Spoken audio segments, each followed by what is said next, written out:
Tampok ang effigy ni Pangulong Bongbong Marcos sa isang anti-corruption rally na ikinasa mula Liwasang Bonifacio hanggang sa Menjola sa Maynila.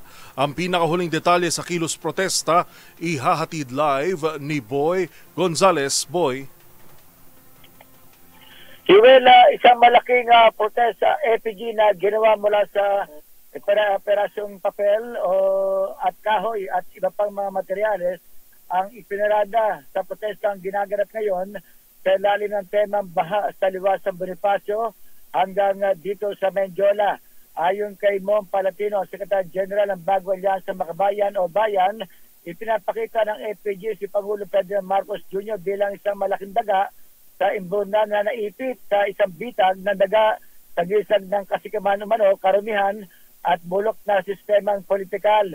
Ang imahe matinding representasyon ng korupsyon at pagkabulok ng burokrasya at isang malinaw umanong paglalantad kung paano ang mga tiwaling opisyal ay patuloy na nabubuhay sa buwis ng taong bayan.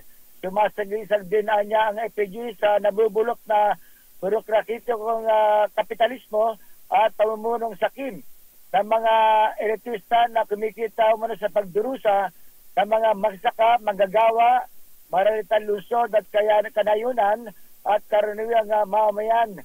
Sa paligid o sa palibot ng malaking daga, ang apat na maliliit na eskulturang daga kabilang ang representasyon nito ni pangalawang Pangulong Sara Duterte, mga kroni, oligarko at mga tagapagmana ng dinastiyang politikal.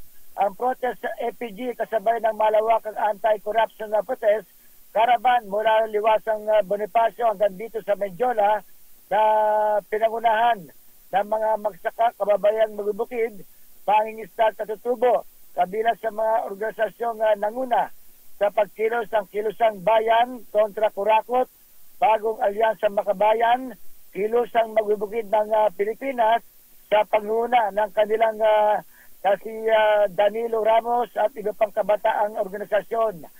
Para sa NBC TV Network News, ito si Boy Gonzales, una sa Pilipinas, una sa Pilipino. Maraming salamat, Boy Gonzales.